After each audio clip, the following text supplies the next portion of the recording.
दोस्तों, क्या आप जानते हैं हमारे देश में आरबीआई ने ई रूपी को लॉन्च कर दिया है और ये भी हो सकता है फ्यूचर में ये कैश को पूरी तरीके से रिप्लेस कर दे। देखिए, जितने भी लोगों से मैंने ई रूपी के बारे में बात की, मैक्सिमम लोग कंफ्यूज थे और बहुत सारे लोग तो ऐसे भी थे जिनको पता ही नहीं है कि ई रूपी लॉन्च हो चुकी है। अब हम ये फाइंड आउट करने की कोशिश करते हैं कि मेरी टीम में जितने लोग काम कर रहे हैं क्या वो भी कंफ्यूज है या उनमें से कुछ लोग ऐसे भी हैं जिनको पता ही नहीं है कि ई रूपी लॉन्च हो चुकी है। तो चलिए फाइंड आउट करते हैं। गाइस, क्या तुम लोग को पता है कि ई रूपी एग्जैक्टली है क्या? कुछ डिजिटल पेमेंट एप्लीकेशन जैसा कुछ भी गवर्नमेंट ने लॉन्च किया है, बट उतना एग्जैक्टली मालूम नहीं। अच्छा, सेम ऐसा ही ई रूपी करके मैसेज मेरे को आया था बैंक वालों की तरफ से, पर मैंने उस पर उतना ध्यान नहीं दिया, इग्नोर कर दिया। और किसी को कुछ पता है इसके बारे में? नहीं। अबे ना बोलते हुए शर्म करो, तुम ऐसे चैनल्स में काम कर रहे हो जहां पे इसका नॉलेज तो तुमको होना चाहिए। आज लॉन्च नहीं हुआ, इसको लॉन्च हुए कम से कम 6 महीने तो हो चुके हैं। देखिए, ई रूपी 1 दिसंबर 2022 को आरबीआई ने लॉन्च किया था और इसका नाम रखा गया था सीबीडीसी, जिसका फुल फॉर्म होता है सेंट्रल बैंक डिजिटल करेंसी। देखिए, आज के टाइम में जब भी हम कोई सामान परचेस करने के लिए जाते हैं तो हमारे पास पेमेंट करने के 2 ऑप्शंस होते हैं। सबसे पहला ऑप्शन क्या होता है कि हमने कोई सामान खरीदा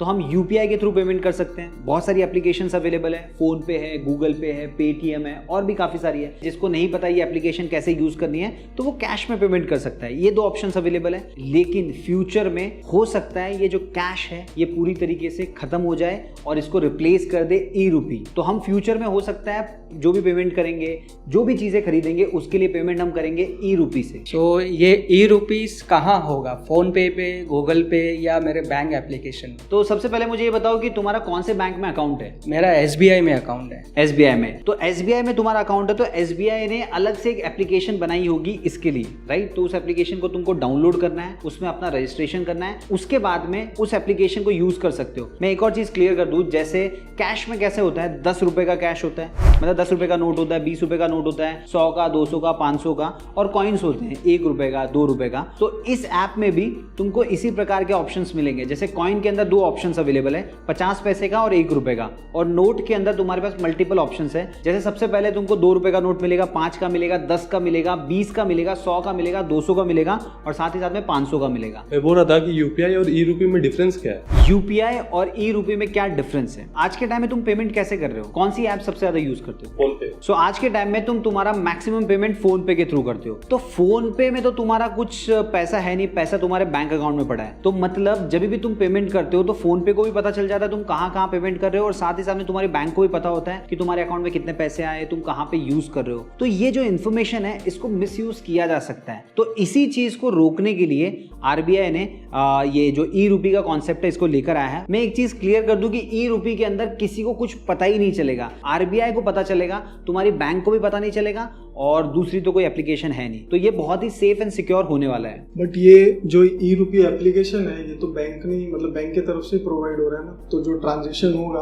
वो तो बैंक को पैसे भी पता चलने वाले हैं। तो तुम ये बोल रहे हो कि जो ये ई रूपी के लिए एप्लीकेशन बैंक प्रोवाइड कर रही है तो बैंक के पास तो सारी इन्फॉर्मेशन होगी। तो मैं आपको बता दूं कि अभी ये इनिशियल फेज में है, इसकी वजह से बैंक एप्लीकेशन प्रोवाइड कर रही है, लेकिन एप्लीकेशन के पीछे जो पूरा इंफ्रास्ट्रक्चर है, जो टेक्नोलॉजी है, वो पूरी की पूरी आरबीआई के द्वारा दी गई है। तो एक बार जब पैसा अकाउंट से तुम्हारे उस एप्लीकेशन में आ जाएगा, उस वॉलेट में आ जाएगा, तो उसके बाद में बैंक को भी पता नहीं रहेगा कि एग्जैक्टली वो पैसा कहाँ जा रहा है, किसको दिया जा रहा है, कहाँ से पैसा आ रहा है। और जब पैसा वापस तुम अपने बैंक अकाउंट में लोगे तभी बैंक को पता चलेगा। उसके बाद में क्या हुआ उसकी कोई भी इंफॉर्मेशन उनके पास नहीं होगी। क्या इसका जो स्कैनर है वो फोन पे, जीपे, इन सब के क्यूआर कोड पे काम करेगा? जो एप्लीकेशन तुमको मिलने वाली है उसके अंदर एक अलग से क्यूआर कोड होगा। सो मान लो तुमको किसी से पेमेंट एक्सेप्ट करना है तो वो क्यूआर कोड तुमको शेयर करना पड़ेगा। और इनकेस अगर तुम चाहो कि एक पर्सनलाइज क्यूआर कोड हो, जैसे किसी से तुम पैसे मंगाना चाहते हो एक सर्टेन अमाउंट का, तो उसके लिए भी क्यूआर कोड तुम इसी ऐप में या जो भी ऐप तुमको तुम्हारी बैंक प्रोवाइड कर रही है उसमें क्रिएट कर सकते हो। लेकिन अगर तुम ऐसे चाहोगे कि ई रूपी को तुम फोन पे के क्यूआर कोड पे स्कैन करके पेमेंट करो या गूगल पे करो, तो एज ऑफ नाउ वो ऑप्शन अवेलेबल नहीं है। फ्यूचर में आरबीआई डेफिनेटली वो ऑप्शन भी लेकर आएगी कि किसी भी क्यूआर कोड के थ्रू तुम ई रूपी के थ्रू पेमेंट कर सको। लेकिन मान लो मैं ई रूपीज में मेरे पास 100 रुपये का एक है नोट है और मैं किसी को पैसा भेजना चाहता हूँ और सामने वाले के वॉलेट में 1 भी रुपया नहीं है, अगर मुझे 80 रुपीज़ भेजना है तो जो 20 रुपया बैलेंस होगा वो मुझे कौन देगा? तो मान लो तुम्हारे पास 100 रुपये का नोट है और छुट्टा है ही नहीं, सामने वाले के पास 1 भी रुपया नहीं है और तुम 80 रुपये का पेमेंट करना चाहते हो, तो जो रिमेनिंग 20 रुपया होगा वो कहाँ से आएगा? तो देखो तुम्हारा जिस भी बैंक में अकाउंट है तो सबसे पहले वो बैंक क्या करेगी, 80 रुपया मतलब 80 रुपया वो दे देगी सामने वाले वेंडर को या जिसको भी तुम भेजना चाहते हो, और 20 रुपया तुमको तुम्हारी बैंक की तरफ से मिल जाएगा। तो ये जो बैंक है वो इसके बीच में ये पूरा रोल प्ले करने वाली है छुट्टा देने का। सर इसमें क्या हम पॉइंट्स वाले पेमेंट्स कर सकते हैं? जैसे हम लोग पहले यूपीआई से पेमेंट करते थे तो जैसे जीएसटी वाले जो अमाउंट होते थे वो इंक्लूड हो जाते थे, जैसे 50 रुपये 75 पैसे, 50 रुपये 25 पैसे, तो क्या इसमें पॉइंट्स वाले पेमेंट का ऑप्शन रहेगा? तुमको पूरा पेमेंट करने की ज़रूरत नहीं है। जैसे कैश में किस तरीके से होता है कि जैसे 500 रुपया और 75 पैसा है, तो जो नियरेस्ट होगा मतलब फिर आपको 501 रुपया पे करना होगा। और अगर मान लो कि तुम्हारा 500 रुपया प्लस पॉइंट 10 पैसा 15 पैसा 20 पैसा होगा, तो जो छोटा अमाउंट है वो पे करना होगा। जैसे कैश में हम ट्रांजैक्शन करते हैं उसी प्रकार इसमें करना है, क्योंकि यहाँ पे जो सबसे छोटा डिनोमिनेशन है वो 50 पैसे का है। तो जो 50 पैसे के ऊपर का जो भी ट्रांजैक्शन मतलब जो भी अमाउंट होगा 30 पैसा 10 पैसा, उसका कुछ भी नहीं किया जा सकता। सर अगर मैंने 2000 रुपये मैंने वॉलेट में ले लिए तो पैसा निकालते वक्त 500 की कितने नोट्स मिलेंगे या फिर 100 की कितने नोट्स मिलेंगे मुझे? सबसे पहले जो एप्लीकेशन के बारे में मैंने बताया था, उस एप्लीकेशन के अंदर तुमको खुद को सिलेक्ट करना होगा तुमको कौन सा नोट चाहिए।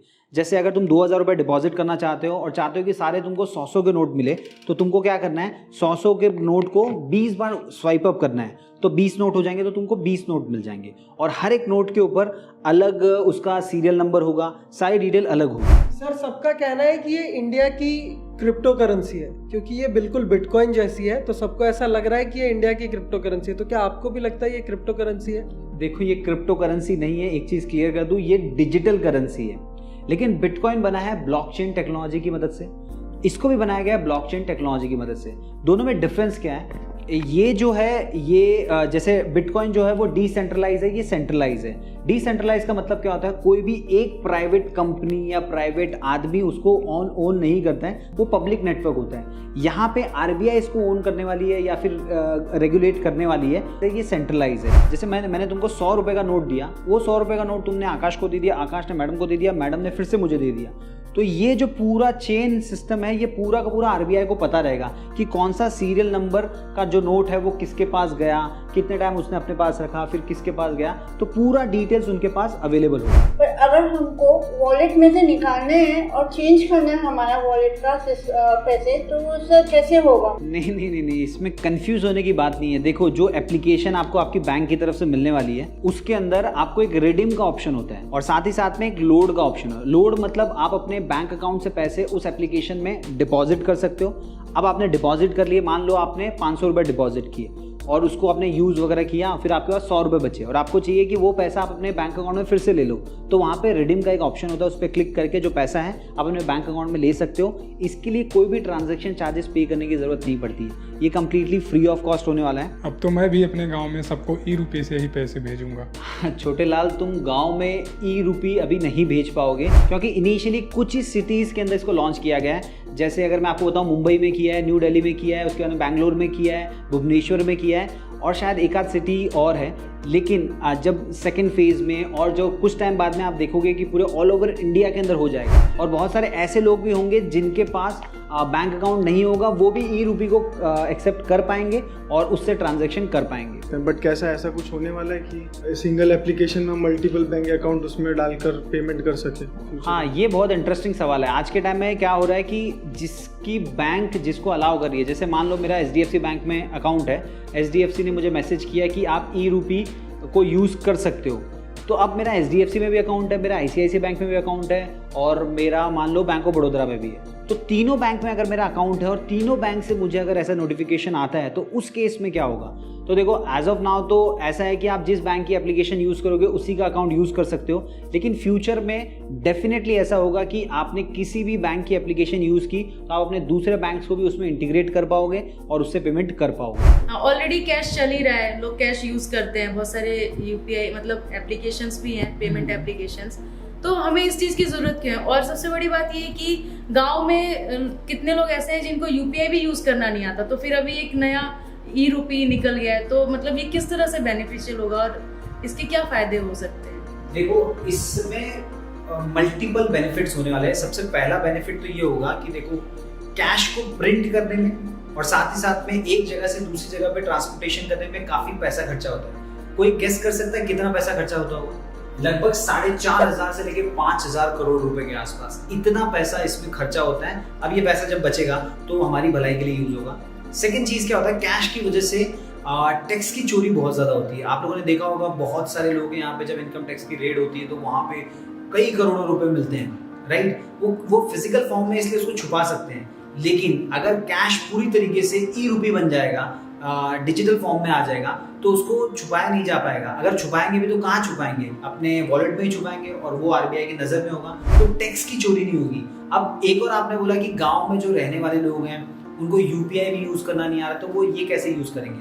देखो ये एक थोड़ा चैलेंजिंग फैक्टर है, लेकिन हमारी भलाई के लिए उनको भी थोड़ा सा अडॉप्ट तो होना ही। इसके अलावा एक और बेनिफिट क्या होगा, देखो आज के टाइम में हम जो मल्टीपल एप्लीकेशंस यूज करते हैं उसके अंदर ट्रांजैक्शन की लिमिट होती है। मतलब आप एक दिन में 1 लाख रुपए तक पैसे भेज सकते हो या इतने ही नंबर ऑफ ट्रांजैक्शन कर सकते हो। तो इस एप्लीकेशन के अंदर या ई रूपी के अंदर ऐसा कोई लिमिट नहीं होगा। आप अनलिमिटेड ट्रांजैक्शन कर सकते हो, जितने पैसे चाहो उतने पैसे भेज सकते हो। और साथ ही साथ में बहुत बार आपने ये भी देखा होगा कि जब हम गूगल पे या फोन पे यूज करते हैं तो पैसा हमारे अकाउंट से कट तो जाता है, लेकिन ना तो सामने वाले को पहुंचता है और ना ही वो पैसा हमारे अकाउंट में आता है। लगभग 48 घंटे तक वो पैसा अटका हुआ रहता है। तो मुझे ऐसा लगता है कि इस चीज़ को पूरा आरबीआई मैनेज करने वाली है। एक ही सेंट्रल बॉडी है जो इसको पूरा देखेगी, इसकी देखरेख करने वाली है। तो इस केस में जब भी पैसा कटेगा तो बहुत टाइम नहीं लगना चाहिए कि हमको वापस मिले या फिर सामने वाले अकाउंट में जाए। इसके अलावा जैसे कि मैंने बोला था कि जिनके अकाउंट नहीं है वो भी इसको यूज कर पाएंगे। तो आज के टाइम में आप लोगों को पता होगा कि जनधन अकाउंट होने के बाद में भी बहुत सारे लोगों के अकाउंट नहीं खुले हुए हैं। तो गवर्नमेंट जब उनको कुछ सब्सिडीज देना चाहती है, कुछ बेनिफिट देना चाहती है, तो उनको मिल नहीं पाता। तो ई रूपी आने के बाद में क्या होगा कि उनके पास अगर वॉलेट भी है तो गवर्नमेंट की जो भी सब्सिडीज का अमाउंट होगा या जो भी बेनिफिट होंगे वो डायरेक्टली उनके वॉलेट में आ जाएंगे और वो उसका इस्तेमाल कर पाएंगे। इसी प्रकार के और भी बहुत सारे बेनिफिट्स हैं जो हमको मिलने वाले हैं ई रूपी की मदद से। बट आपको नहीं लगता कि इसमें थोड़े बहुत कुछ ऐसे डिसएडवांटेज होंगे? मतलब ऐसा कुछ तो भी होगा जिसके लिमिटेशंस होंगे। डेफिनेटली किसी चीज़ के अगर फ़ायदे हैं तो उसके नुकसान भी हो सकते हैं। देखो मुझे जहाँ तक लगता है सबसे पहला नुकसान ये हो सकता है, देखो आज के टाइम में क्या होता है, हर फैमिली में जो महिलाएं होती है वो कुछ ना कुछ कैश अपने पास रखती है ताकि बुरे टाइम में उसका इस्तेमाल किया जा सके। लेकिन अगर इस कैश को, जो फिजिकल कैश को पूरी तरीके से रिमूव कर दिया जाए, मुझे ऐसा लगता है कि कहीं ना कहीं हमारे पास बैकअप मनी अवेलेबल नहीं होगा। सेकेंड डिसएडवांटेज मुझे ये लग रहा है कि अगर मान लो किसी के पास स्मार्टफोन है ही नहीं या किसी को स्मार्टफोन यूज करना नहीं आता, वो किस प्रकार इस ई रूपी को यूज करेगा? सो उसके पास यही ऑप्शन है कि वो अपने आप को अपग्रेड करे, स्मार्टफोन को यूज करना सीखे, या फिर मैंने ऐसा भी सुना है कि इसके अंदर एसएमएस के थ्रू भी हम पेमेंट किसी को भेज पाएंगे। अब जो बंदा एसएमएस के थ्रू किसी को पेमेंट भेज सकता है वो स्मार्टफोन भी चला ही सकता है, और जो स्मार्टफोन नहीं चला पाएगा उसको शायद एसएमएस के थ्रू पेमेंट भेजना भी मुझे लगता है उतना नहीं आ पाएगा। तीसरा डिसएडवांटेज मुझे क्या लगता है कि जैसे मान लो मेरे पास 50,000 रुपए मेरे अकाउंट में पड़ा है, तो मुझे कुछ तो उस पर इंटरेस्ट मिल रहा है, 3%, 3.5%, 4%, कोई बैंक तो 6 भी देती है, कोई 7 भी देती है, ठीक है, कुछ तो इंटरेस्ट मिल रहा है। लेकिन इसके अंदर हमको कोई भी इंटरेस्ट नहीं मिलेगा। जैसे मान लो जो भी पैसा हमने जो इस ऐप के अंदर डाल दिया वो पूरा का पूरा पैसा ऐसा होगा जैसे कैश होता है, तो उसमें कोई भी इंटरेस्ट नहीं मिलने वाला है। और चौथा प्रॉब्लम मुझे ये लग रहा है कि मान लो मैं कहीं पे गया और वहां पे नेटवर्क नहीं है, तो मैं ना तो एसएमएस भेज पाऊंगा, ना ही मैं स्कैन करके पेमेंट कर पाऊंगा। तो मैं पैसा पेमेंट करूंगा कैसे? जैसे आज के टाइम में क्या होता है कि अगर हमारे पास कुछ कैश है तो हम क्या करेंगे, उस कैश से कुछ तो सामान खरीद लेंगे। लेकिन ई रूपी अगर पूरी तरीके से आ जाता है तो उस केस में जो इंटरनेट है या फिर नेटवर्क है वो भी बहुत अच्छा होना चाहिए ताकि सब जगह पे अवेलेबल हो। तो ये मुझे डिसएडवांटेजेस लग रहे हैं। और कुछ क्वेरी है तो तुम पूछ सकते हो। इसके अलावा आपको भी अगर ऐसा कुछ डाउट है, कुछ क्वेरी है, तो आप कमेंट बॉक्स में लिख के पूछ सकते हैं, उसका जवाब मैं आपको जरूर दूंगा। हाँ, आप लोगों को कुछ क्वेरी है तो प्लीज। नो सर, मतलब सब कुछ क्लियर हो गया एक पॉइंट में।